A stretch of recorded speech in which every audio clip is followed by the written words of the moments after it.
Entendes o que estás lendo? O podcast que te leva através das páginas da Bíblia, livro por livro, capítulo por capítulo. Uma exposição bíblica emocionante. Aperte os cintos e embarque comigo nesta viagem.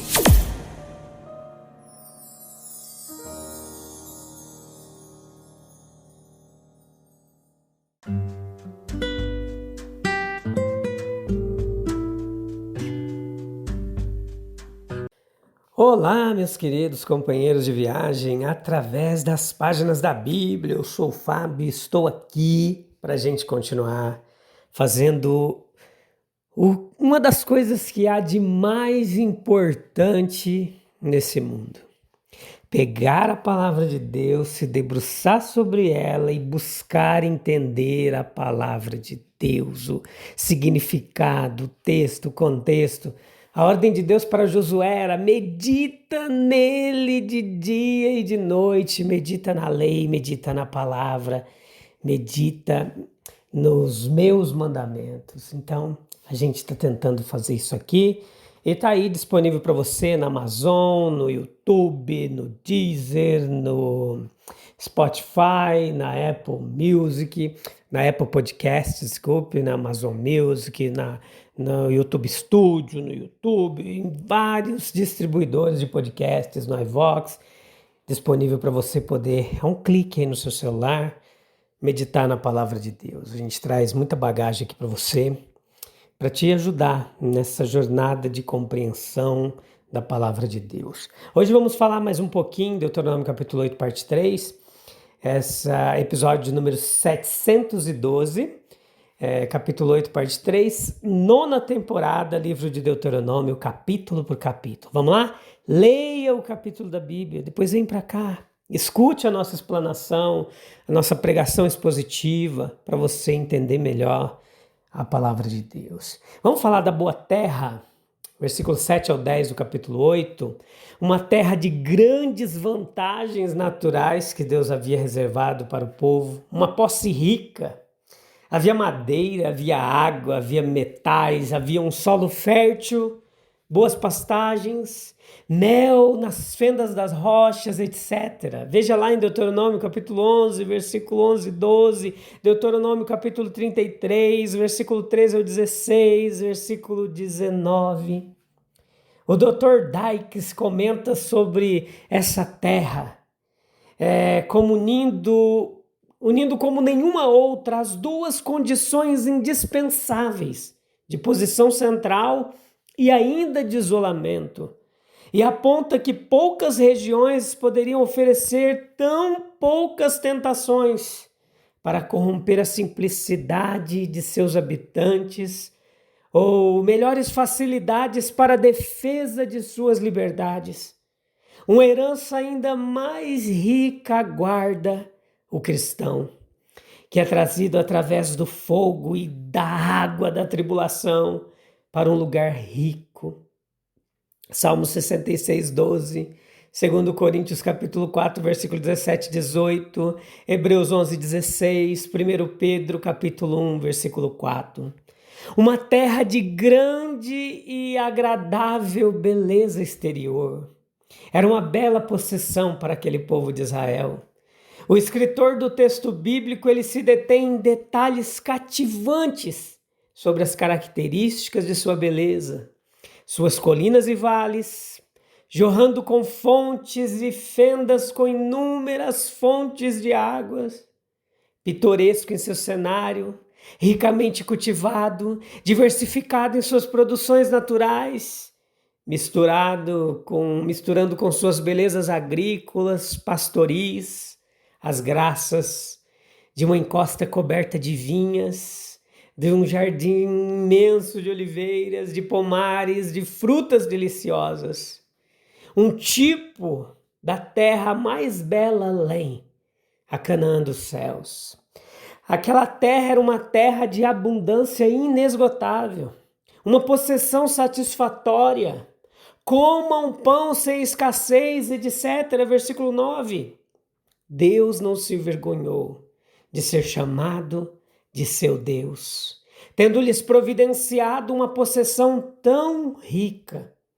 No entanto, meus queridos, quão pobres eram suas satisfações em comparação com aquelas que aguardam os cristãos. Apocalipse 21:4. A terra foi dada a eles em cumprimento da promessa, pois a posse dela Deus os estava preparando no deserto. E as amargas experiências do deserto tornou o descanso e os deleites dela mais doces quando eles chegaram. Deus, ele pode ser esquecido em meio a causas secundárias.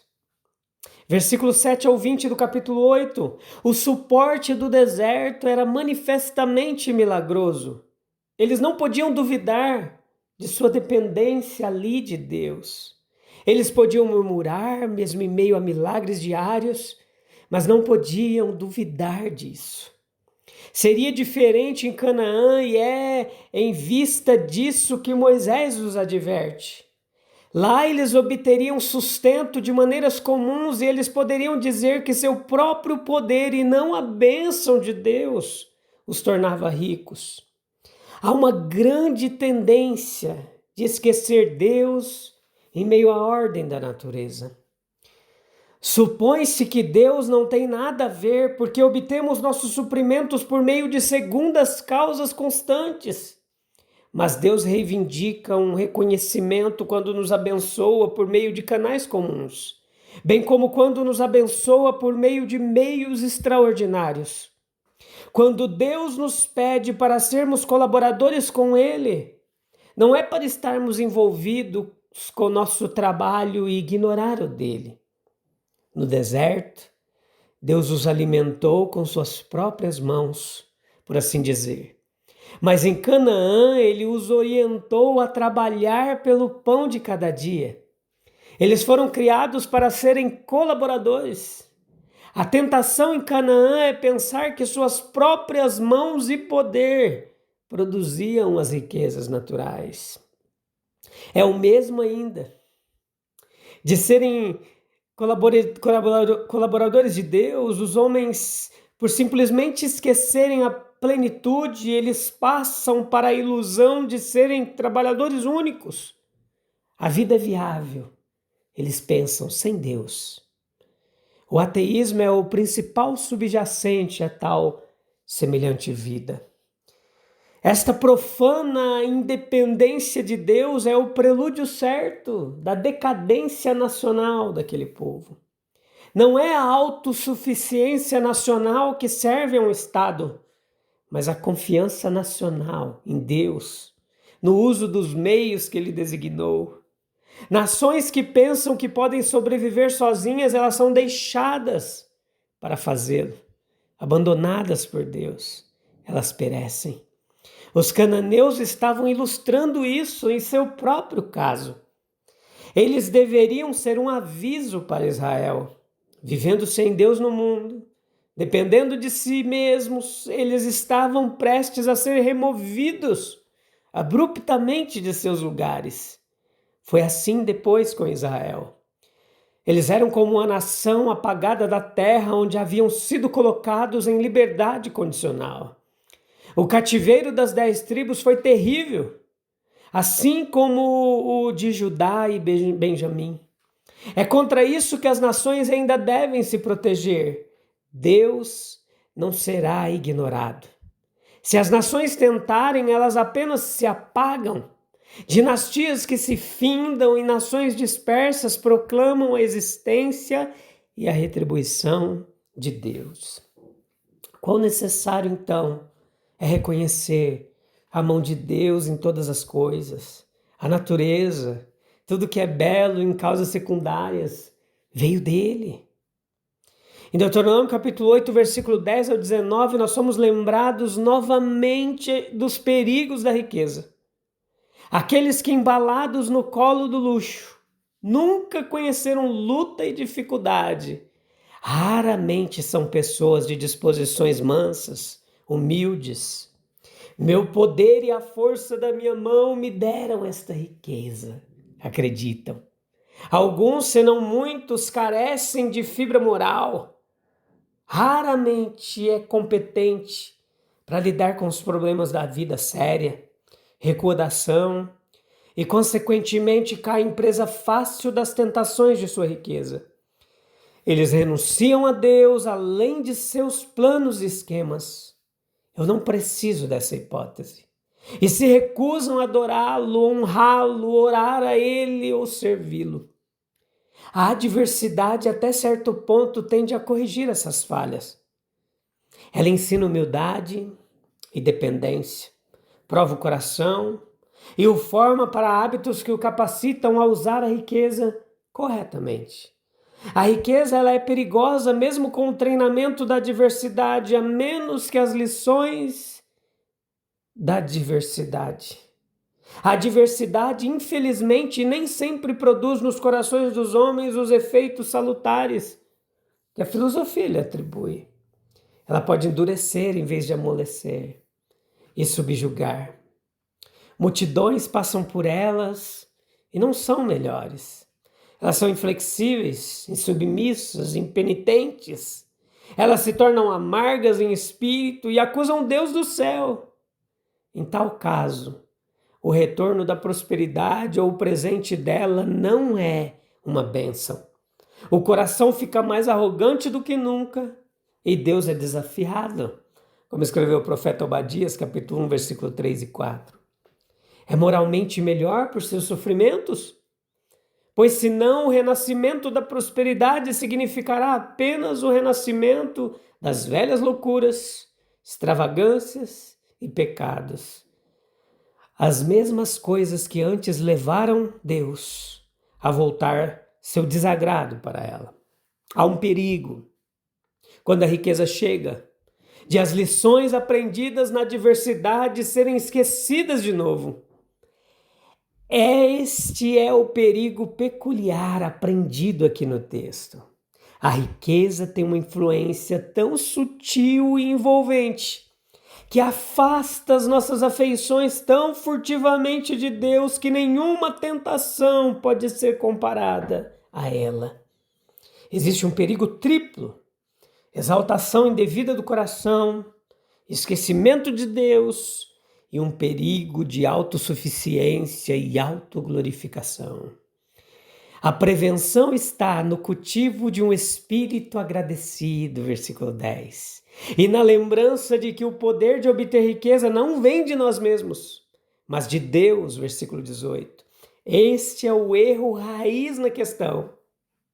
Parar em causas secundárias, colocar a natureza e as leis da natureza, ou nossa própria sabedoria, energia e premeditação, no lugar daquele sem o qual não poderíamos pensar um pensamento, mover um músculo ou levar até a conclusão de nossos propósitos.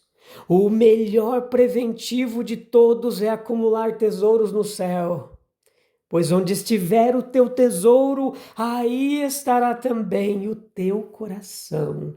Mateus 6, 19 ao 22. A bênção de um espírito agradecido, Deuteronômio 8, 10, um espírito grato conservará as bênçãos. Ele volta para as relações de Deus com ele mantém viva a memória de sua bondade, ele se deleita em contar as bênçãos que recebeu, Salmo 45, nele, a fonte da gratidão nunca pode congelar, pois as fontes fluem diariamente de um coração caloroso. Salmo 103, verso 1 ao 4. Um espírito grato, ele nos permite usar corretamente as bênçãos do presente. Ele nos protege contra a exaltação pecaminosa, contra a autossuficiência orgulhosa.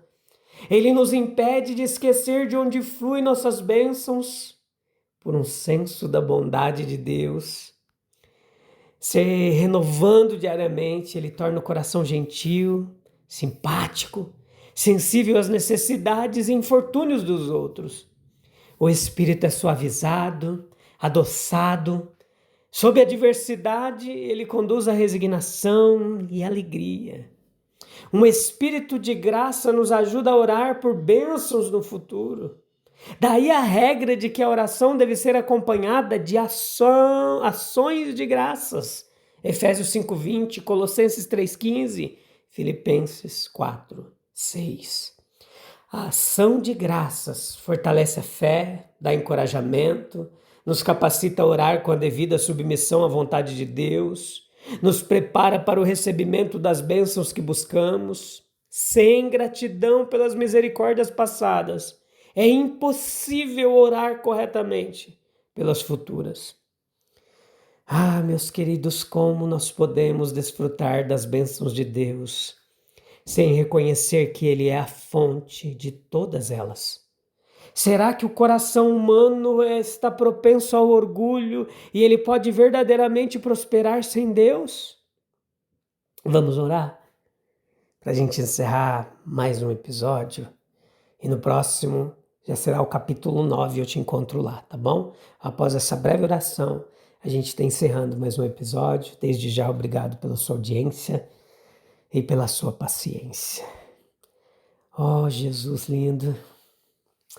Oh, Pai Celestial, nós agradecemos por tuas infinitas bênçãos, por nos lembrares da tua provisão constante. Ajuda-nos a reconhecer teu poder em tudo o que fazemos e a viver com o coração grato, sempre lembrando que sem ti nada somos. Em nome de Jesus. Amém, amém e amém.